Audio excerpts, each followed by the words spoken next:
grow as more folks are joining us. My name is Dan Balsky, and I'm the Director of Student Life at Arapahoe Community College. I am serving as this year's chair of the Student Life Development Council, which is a group of student life professionals from around the Colorado Community College system, and also serving as a co-chair for this year's Student Leadership Conference, which for the first time ever in the time that we've done this is virtual. So this is a new experience for us all. So you all for signing up for this experience and for taking the time to be involved. And also thank you for being involved at your college campuses and engaging your student experiences and being connected with institutions and certainly being connected with each other. All aware this has been a quirky year. It's been a quirky year for a lot of us. Conference theme of riding the current, seizing life by the sail while navigating waters. So there's a lot of great content that you'll get to experience over the course of the next couple of days that feeds into theme. There's a lot of information to help you build your skill sets, to inspire you to help connect to one another, your peers from across the state. So call to be present in the experience, to engage with content and with each other. Be mindful too. I'm glitching, so I will. And this is part of the quirks of this period of time of doing things from home. So I will make sure to also post some of what I said in the chat. But I encourage you all, be present, be engaged in the experience, be mindful of the space that you're taking up, be careful with mute when you're in different sessions. We've all had quirky experiences with that. Also, there are opportunities to win some prizes as part of this experience. So make sure that you check out the Win Prizes tab on the conference website for opportunities to gain points to win prizes. So I know some of you have already started, and I see the points building on that. So I'm excited for that for you all as well. But regardless of where you're at in your leadership journey, you all have an opportunity to be involved and be connected as students at your college and to make an impact. And so I'm excited that you all are engaging with this content, and I will actually turn this over to Stacy now. Hi, good morning, everyone. My name is Stacy Amaya, and I work for the Colorado Community College System. I am an advisor for the State Student Advisory Council, and I am very excited to have you here this morning. This is the fourth conference that I've had the pleasure of working on, and the fifth conference I've attended, because I actually did get to attend as a student myself when I was attending the Community College of Denver some years ago. So it is my pleasure that you all are here to participate and learn and grow from this experience, and eventually move on to becoming great leaders in our community. We are very excited to have our keynote speaker, Director Anderson from the Denver Public School Board.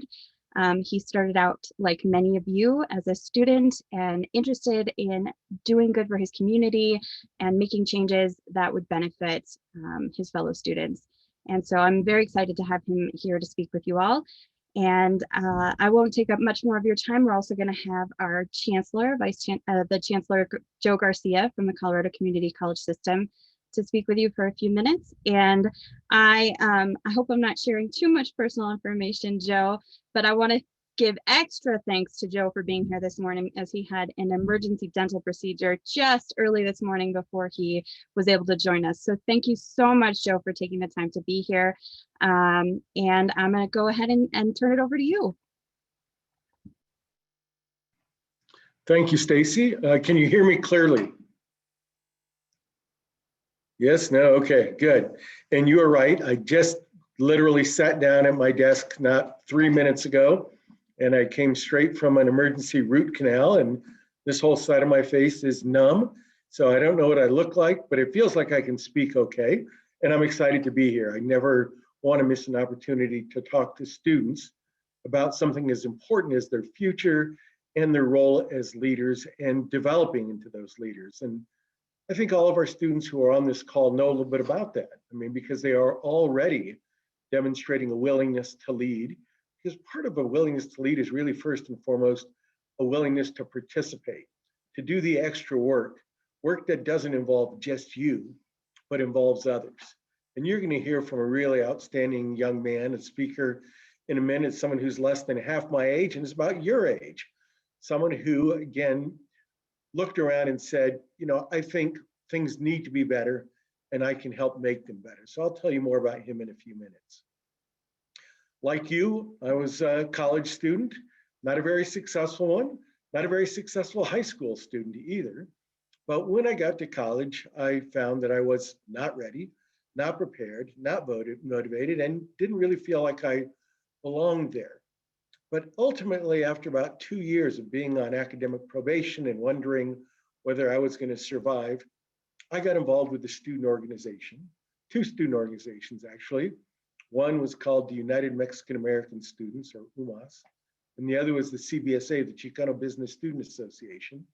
And we worked together to try to make changes at University of Colorado at Boulder, which way back in the mid-70s was not the friendliest place for Latino students. And what I learned as I did some research was, frankly, that there weren't enough of us there, but too many of us who were there left after only a year or two. We were not successful. I don't think the university or the faculty cared much about whether we were successful, but we didn't do what it took to be successful. And as I looked at that, I decided I didn't want to be one of those statistics. I wanted to be one of the successful students. And I worked hard and turned things around and did better and ultimately graduated and had the opportunity as a result to go to Harvard Law School, where the first thing I did, rather than the last thing I did, the first thing I did when I got there was get involved with the Chicano Law Student Association, where I found a community of folks like me who may have struggled academically at times, but wanted to be successful because we wanted to return to our communities. I hope that you are motivated to finish your education. Now, you don't have to have a college education. And again, you're going to hear from Director Anderson, who didn't wait to get a college education to start making a difference. So you can make a difference without a degree.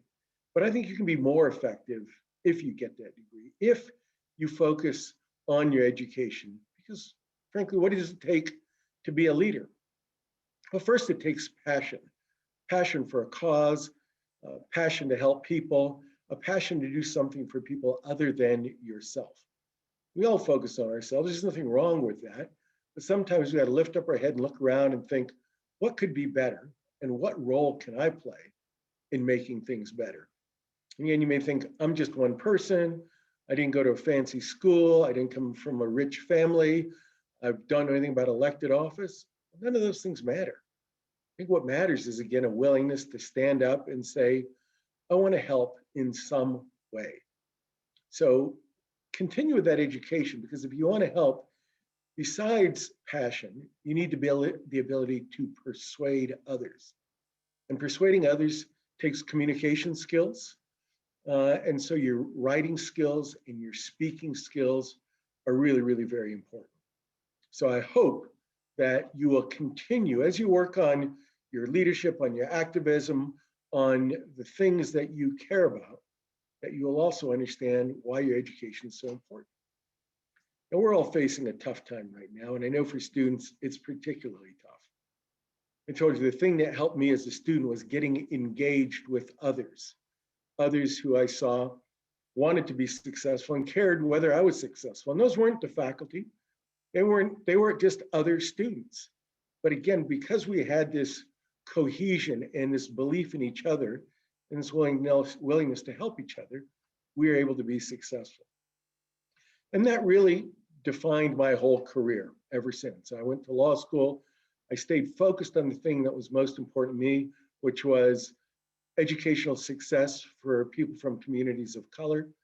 I got involved when I was a lawyer as a volunteer for something called the Chicano Unity Council in Colorado Springs that tried to force our school district to do a better job of serving our Latino students.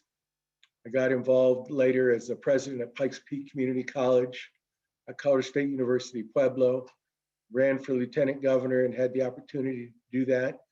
But I never stopped focusing on what mattered to me, and that was the educational success of students who were like me, young people who were like and from communities like the one I came from. Now, that may not be your passion. Your passion may be the environment, it may be global warming, maybe voting rights, it may be police brutality, any number of things. But whatever it is, you can make a difference in your community if you simply are willing to stand up and do the work. Now, you don't become a leader by getting a degree in leadership, although those are valuable. And you don't become a leader by attending a leadership program and getting a certificate, but those are valuable. You become a leader by a willingness, again, to identify a cause that you care about and saying, whatever it is, animal rights, as I said, or global warming, just decide you're going to make a difference. So I hope that you will continue on with your credential, with your degree, and get that. Now, again, I said I'm not going to go on at length because you're going to have the opportunity to hear from someone who is really exceptional in part because of his age, the age at which he took on a leadership role that few people take on, frankly, until they're my age. And that's a problem. We have too many leaders who have forgotten what life was like even for them when they were 18 and 20 and 25. And they don't remember very clearly, I'll tell you I don't, all the things that I faced at that time that I wished had been different.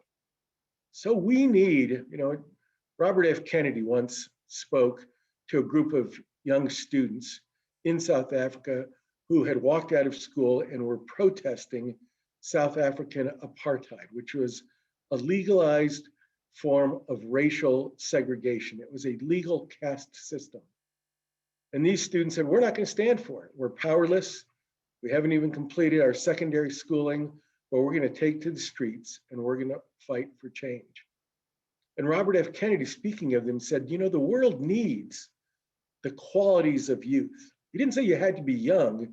He said the qualities of youth, which is really a lack of timidity, a spirit, a willingness to take on challenges that others think are insurmountable.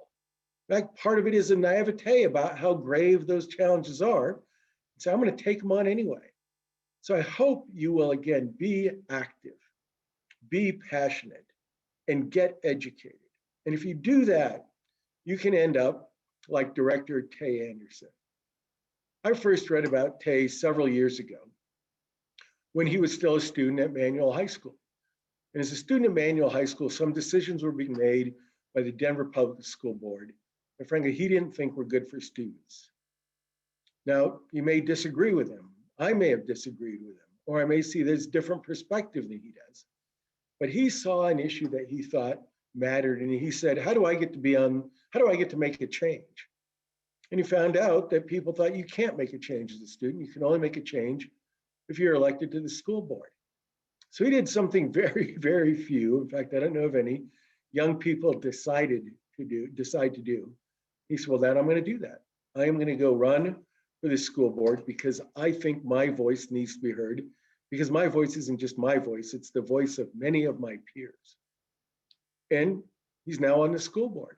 He's now on the Denver Public School Board, where he makes decisions that impact tens of thousands of students, that drive hundreds of millions of dollars in investment, makes decisions about where schools will be and what they will do and how they will serve. But he hasn't stopped there. He stood up for other community interests, including homelessness, stood up for issues around police and community relations and police brutality. And he has said, I'm not going to let my age, my lack of a college degree, the family I was born into, the color of my skin, none of those things are going to affect my ability to be a leader and to speak out for things that I think need to be addressed.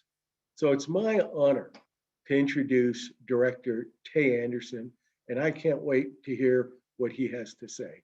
Thank you all very much for the opportunity to be with you here today. Thank you, Chancellor Garcia, for that warm introduction, and to the Community College System of Colorado. I appreciate the invitation to being here. This is for the students that are watching. This is your trigger alert. You've now entered a free think zone, and if you are not willing to be exposed to other points of view, tune out now and do not read the Zoom chat. You have been warned. Now, I am here to be able to hopefully give you a message of understanding that young people have a place in today's world, and we are able to continue to serve in our communities with or without a college degree. And my journey began in Kansas City, Kansas. I'm a proud Kansas City, Kansas native, and was brought over to Denver, Colorado in 2012, where I entered at Thomas Jefferson High School, and I had my own struggles. I almost got into a gang where it was the Crips that I almost joined, but my favorite color was red. And if you know gangs, you know that that was not supposed to be the right things that correlate. And so I got involved with the wrong crowd, was running around doing the wrong things, and then eventually led into several different situations where I ended up being kicked out of Thomas Jefferson High School on my first year of being a freshman there. Now, I did not know what school choice was or what other schools were out there, because in Kansas, you went to the schools within your certain geographical zip code. But in Denver, we have this thing called school choice. You are able to go to any school that you please, as long as you can get there. So I was about this close to going to Strive. They had uniforms, so I said no. Then I was almost this close to going to DSST. They had different rules that I didn't agree with, so I said, I'm not doing that. And then I ended up at Prep Academy. And Prep Academy is supposed to be the school where it is your last opportunity, the last chance you have in DPS to turn around, or they simply give up on you. And I don't know if you believe in giving up in students, but I don't. And I know that the educators that I had at Prep worked their behinds off to ensure that I was not going to be placed into a system where it was only going to be built for me to fail and not for me to succeed. And so in my time at Prep Academy, we built a student leadership program for the first time in that school's history and went down to the Capitol. And we advocated on several pieces of legislation because we needed to make sure young people had a spot in the room. Now, Shirley Chisholm once said, you must bring a folding chair to the table because there are often spaces where they are not providing that seat for you. That's a paraphrase of what she said. And I want us to remember that, because there are many spaces, whether it is in an executive room or on the school board or on your city council or in the legislature, where there is a seat at the table for you, but you have to be able to take it. So I hope that you are able to look in the spaces that you show up in and say, where is that empty space at the table? And if not, this is where you are able to pull that seat under from somebody else and say, you've been here a little bit too long. Your time is up. Let's let a new person be able to take this seat. And that is exactly what I did when I was a student at Manual High School, my third school in my high school career. Being able to be the student body president and advocating for my students, I was able to hear the pros and the cons about different things that were happening.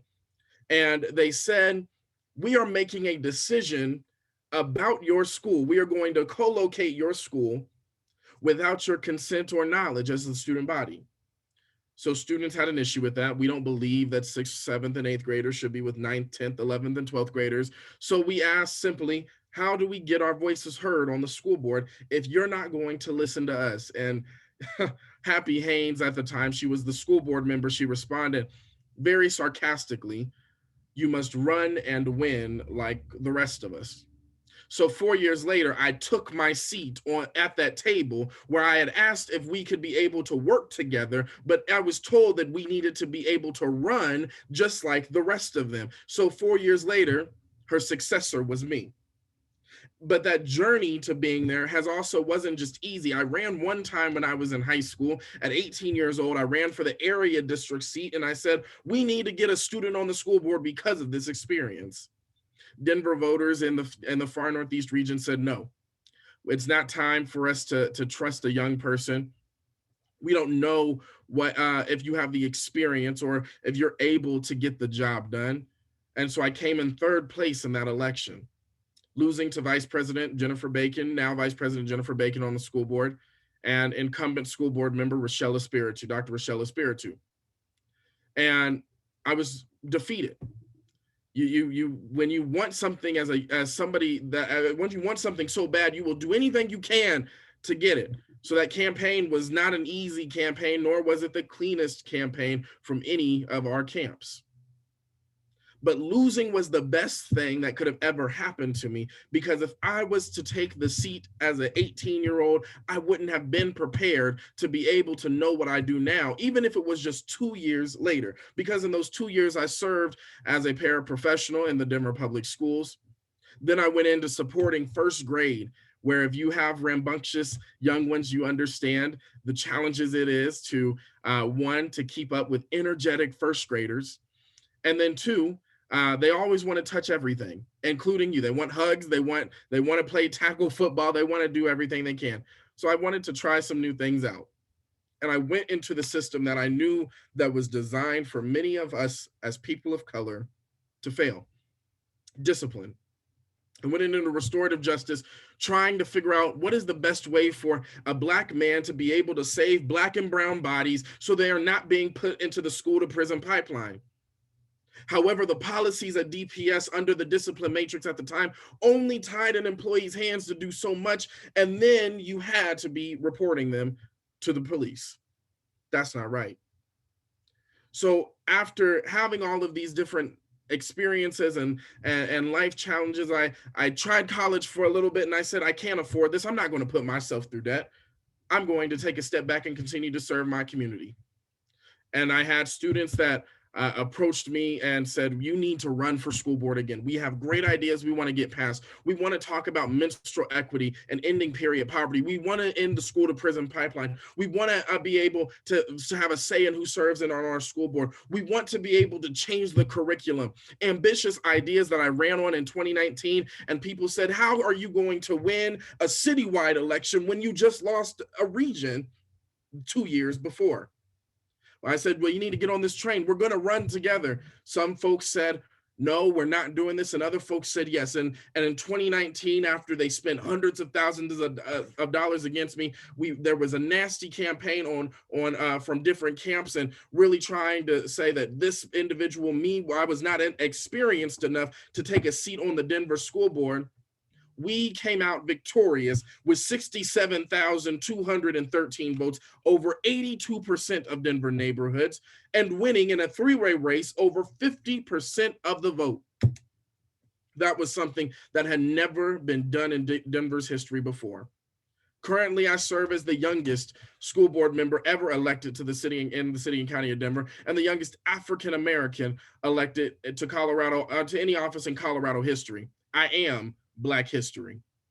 But I also don't want to hold that title forever, because I believe that there are other young people that my story is not unique. It is not a once in a lifetime story that you will hear. There are multiple people with this story, or even stories that have had it a little bit harder than I have in our schools.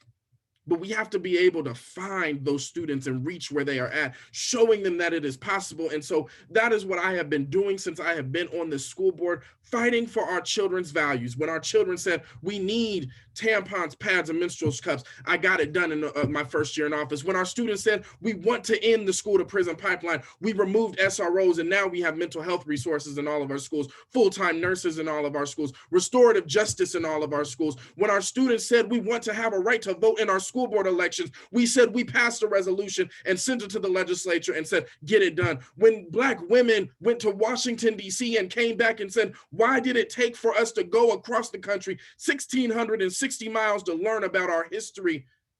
You should teach us this here. They got together and formed the No Justice, No Peace resolution, where we said, let's get it done. And now, because of the work of Black women, we have passed the most comprehensive curriculum change in DPS's 160-year plus history. We've reopened schools that have been historically closed and closed into multiple smaller areas, like Montbello High School. Last night, we reopened officially Montbello High School for the 2022 school year, bringing school communities together and letting them know they too deserve a chance. We went to the West community where the students said, we want to be together. We don't want to have a West high school here and a West high school there and a West middle school here and a West middle school there. We want to be put together. The students led that. We got it done for them. Now we have the most difficult year facing us right now of rebuilding our communities post this COVID world. We have the saying in Colorado where we're supposed to wear this at all times, and I am fine with doing that. Make sure that you do your part.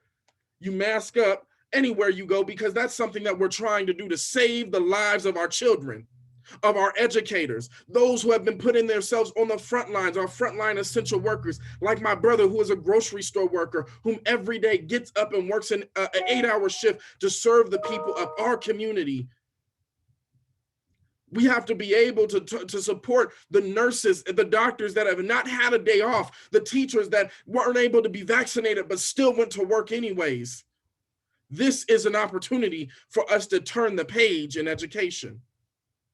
This is an opportunity for us to think different, for us to be different. That's why when on my first initiative on the Denver School Board was to pass what we call the LGBTQIA+ inclusion resolution, which now allows students to self-identify without parental consent. A student should not have to be forced to be going through a transition if that's not, and going by pronouns that they do not identify with. So we changed that. We implemented all gender restrooms because a student should not have to be shouldn't say you have to go to one gender conforming restroom or another in order to be accepted. We now are a school district that you can proudly say Black lives do matter, where you can proudly hang a pride flag, and other districts hate on us each and every day, and I am happy for them. Because they are able to see a district in the West, a district where we have this, I call Denver Wakanda for white people, because we have a very well-intentioned white population that'll get out there for the gram, hold a Black Lives Matter sign, but when it comes to changing policy, they're nowhere to be found at times.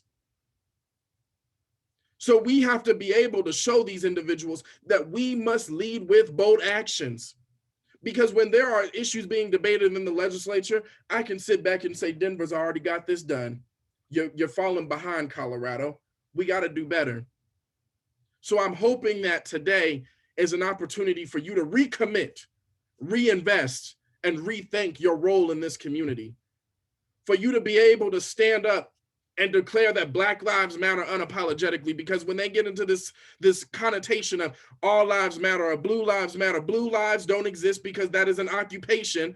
That is a choice. My skin color is not a choice. I don't get to take this off when I go home. You can take a uniform off when you go home. When they counter with all lives matter, that is a protest to the antithesis of Black Lives Matter. Black people ain't asking for special treatment, y'all. They simply saying, treat me like a human. When we are talking about our kids at the southern border, it shouldn't be a controversial point for us to say kids shouldn't be in cages. That should not be controversial. And this is just one issue under one party. It's an issue under both parties that we have to be able to make sure that we hold ourselves accountable, whether whichever party you agree with or you fall in line with. Accountability must start with our constituents. It must start with you. But if you're not willing to be able to change the way you do what you're doing in your life, if you're not able to stand up and say, this is not right, if you're not able to call out the Karenisms in the classroom, then you are complicit in the injustices that are happening around our society. So I'll end with a quote from Desmond Tutu, who says, if you are neutral in situations of injustice, you have chosen the side of the oppressor. So my question to you all that are watching this today, what side will you be on? Thank you.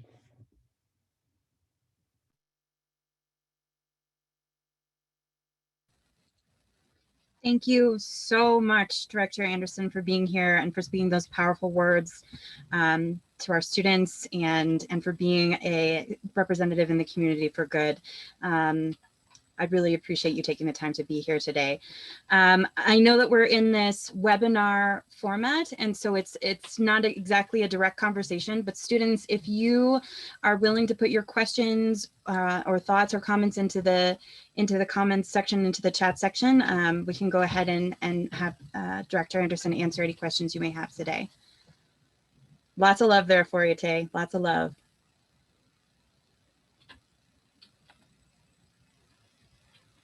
I'd like to just interject, Stacy, if you can hear me, and say, Please, yes. Director Anderson illustrated, you know, when I was talking about you have to have a passion and you have to have an ability to communicate, to persuade, that came through so clearly. His passion, his unbelievably persuasive communication skills.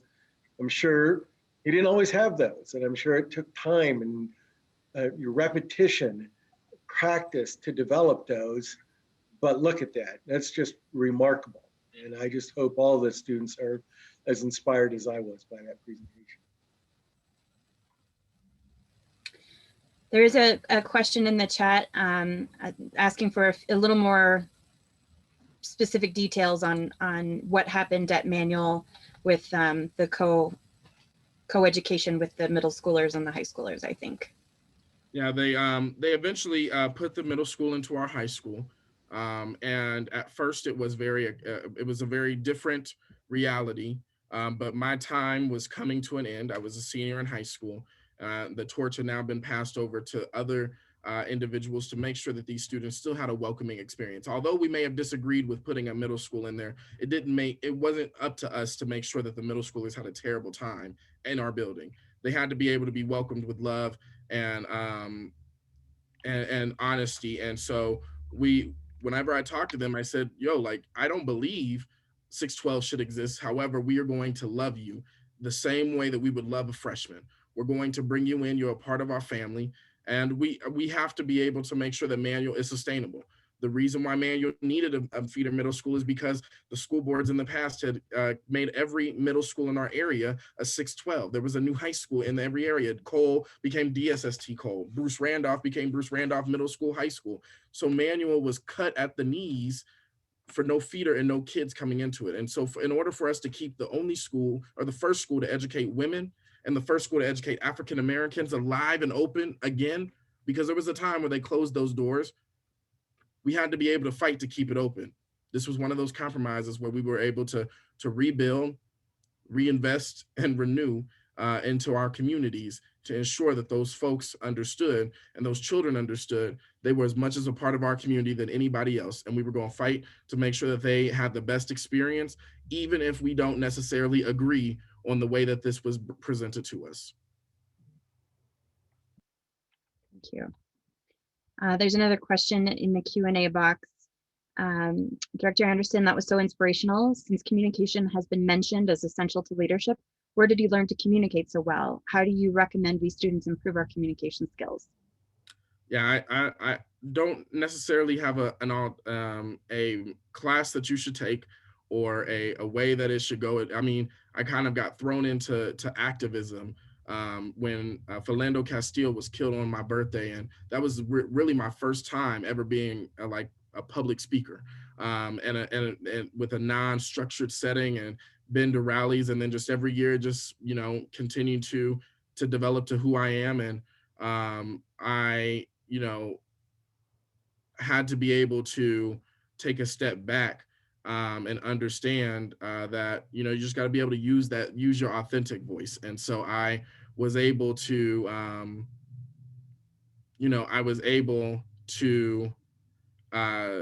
step back and really just rethink about how I wanted to show up. And my team actually hates me a lot because I don't do speeches. I don't do so what I gave to you right now was authentic for what was on the heart. I actually don't write any of my speeches. And anytime I get a speech from my team, I'm like, you can keep it or I can recycle it for you. But I actually don't do written down speeches. It's just something that I have kind of grown out of over the past couple of years. That's impressive. So I've got another comment and question here from Paige. She says, I like to say that teachers are legalized bullies. They are one of the best sustainers of the school to prison pipeline. How do you try to center students' rights when the legislative focus is so often on educators? Yeah, I wouldn't say that our teachers are at fault. I would say that the systems that have been built that the teachers have to follow in order to get a paycheck is at fault. And that is what we've been doing to deconstruct how we talk about the, like I said earlier, the Karenisms in the classrooms. We have a lot of well-intentioned, good educators that believe in supporting children of color, but then, from time to time, their privilege shows that does not necessarily support the needs of every single one of our children. And I, we talk about ways to be able to dismantle that school to prison pipeline. The first thing that we did when we did this was taking the police officers out of schools.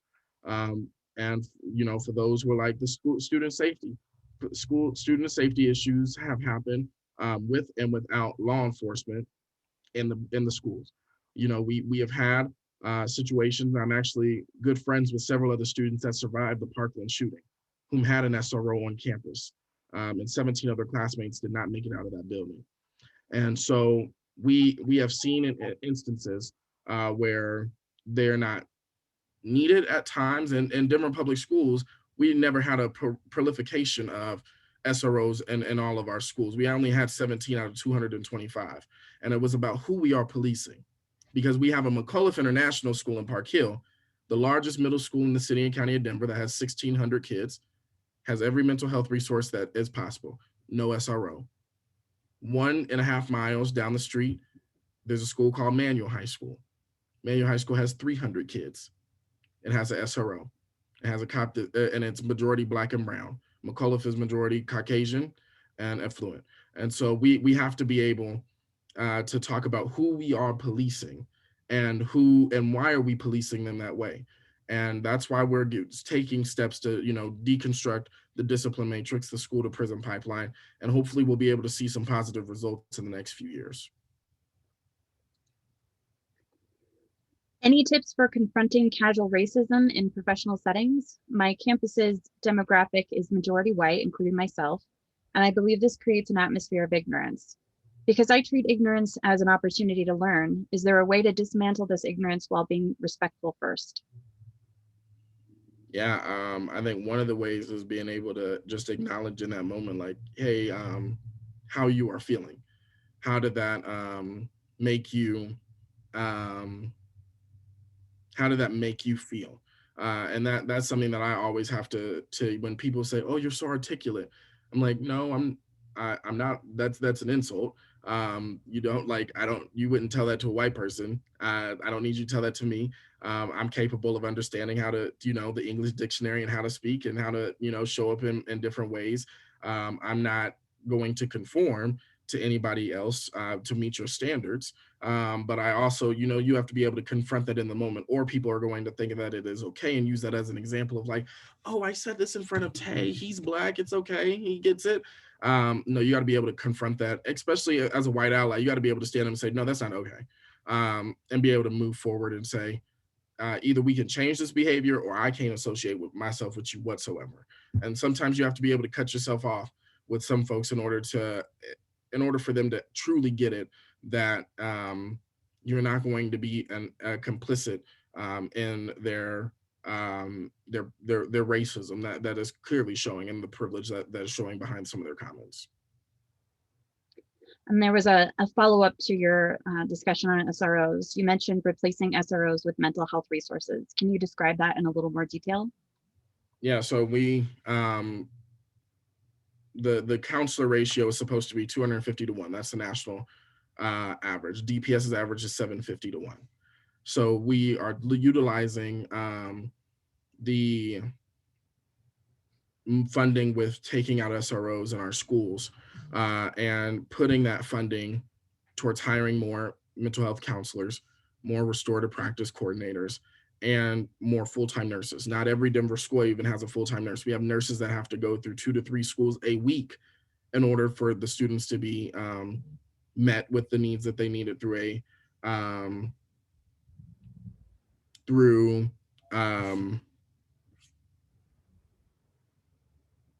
I would say through their, yeah, we have to just be able to meet students where they're at. And that is something that's huge for me. And I think, if I'm not mistaken, there was a story that came out recently on the news regarding Denver police replacing many of their calls with mental health and social services workers recently. And the report that had come out had resulted in, I think, thousands fewer arrests, while people who were in mental distress were getting the help that they needed and being connected to resources in the community.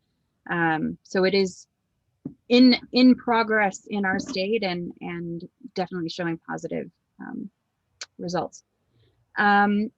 What are your thoughts on how schools are funded via local property taxes? Is there a way to be more equitably disperse that revenue? Yeah, we are trying to figure that out. I don't know if I have a definitive answer for you. I mean, we can see the discrepancies and funding education when we are doing them based off of property taxes, thinking of those who live in Montbello versus those who live in Cherry Creek, and how their schools have and there's been a study that's been done on the differences between being a student in East Denver and the student being in Cherry Creek, and the differences in education that they get. One school offers 20 languages, another school offers 2. And so we have to be able to address those through in collaboration with the legislature too, because we have this thing called Tabor. And so Tabor restricts a lot of education funding. And so I hope that folks are going to get involved in those discussions during the legislative session.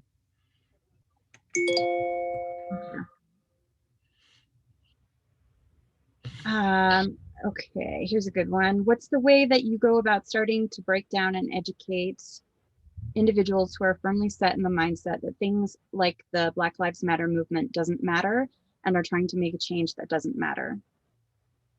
Can you repeat that question? What's the way that you go about starting to break down and educate individuals who are firmly set in the mindset that things like the BLM movement don't matter? Yeah, I mean, if you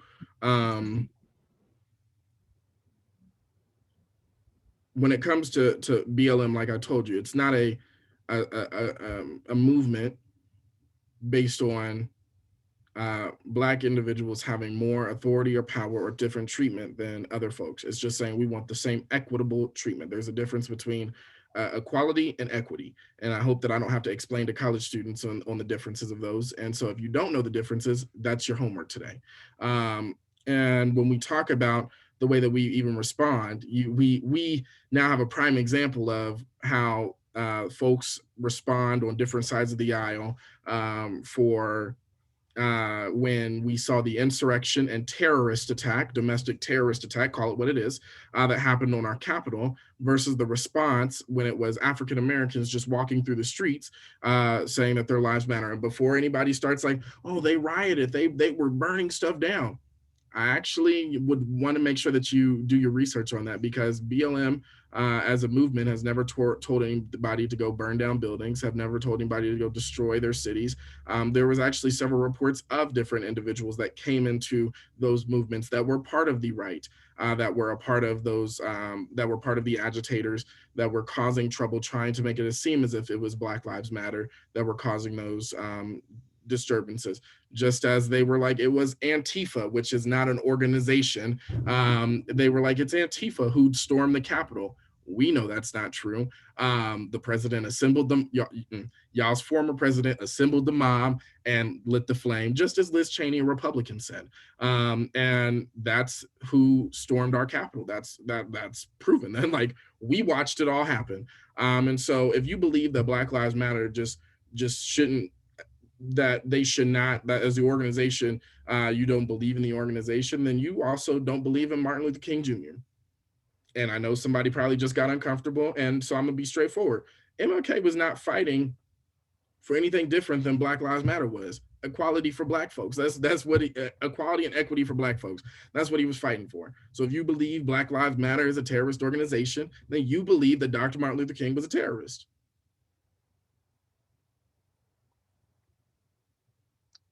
I think there's a lot of evidence in that statement there as to how he was treated in his lifetime, for sure. So I think we maybe have time for one more question. I'm so sorry that we can't get to all of these. There's so many great questions in here, but I do want to touch on a subject that we haven't gotten too specific about. So this question is, how would you suggest that a student who is in the LGBTQ plus community and in their last year of college at a rural school, so Northeastern Junior College in Sterling, how can they make an impact? Rural Colorado is a different beast than urban and suburban Colorado. This one, I don't want to give you the wrong answer or put you in any danger. So I would say, one, speak up and feel and do what you think is comfortable for you, and then also do reach out to folks, elected leaders that are in the area that hold the same values as you do. I know that there's not a lot of folks that may hold that same value that are in elected office that can change it, or in the schooling out there that can change it, but I'm pretty sure that there are some, and happy to connect with you and figure out what that looks like post post today, and really try to figure out what resources that are available to you. And this is an opportunity for us to again recommit to our communities, because our LGBTQIA plus folks are not asking for anything different. They should be able to have the same rights as everybody else, period. And we just need to be able to be a world where we can have people love whomever they want to love, and being able to remember that we cannot always contradict people's beliefs with religion. That's my hopefully my ending message for you all is, especially around the topic of immigration, because that's something that is on a lot of people's minds right now, is just remember how you treat those who are unhoused and undocumented, because your Jesus was both unhoused and undocumented. So Thank you. Thank you, Director Anderson. I wish that you could hear all the round of applause, but there's so much love for you in the comments, and so much appreciation for your taking your time out of your day to be here with us. And I wish you well on the rest of your day and the rest of your week. And I will reach out to you soon to chat again. Thanks so much. And there were lots of questions about how to reach out to Tay. His information is available on his website, which is linked from his bio page on the conference website. So please look there, and you can contact Tay through his website. Thank you again so much. I'm also going to put in the chat my Twitter and Instagram. It's the same one, so that those are the easiest ways to reach me. So I just put that in there, and hopefully everybody can see that in the chat. Great. Thank you. I failed in my responsibility upon my opening remarks to point out our State Student Advisory Council students who are essentially responsible for sponsoring this event each year and helping to plan it each year. They are representatives of each of your 13 colleges who come together to talk about issues that are relevant to students across the state, and to make an impact by representing you all on the state board. And so I know that many of those members are on this call. And so I just wanted to point them out and say thank you so much for your work. And if you have more, if you would like to reach out to your State Student Advisory Council representative, their information is available on their website as well. And that is linked from the conference website on the About page. So thank you all very much. Dan, do you have any closing words before we let folks go for the first breakout session?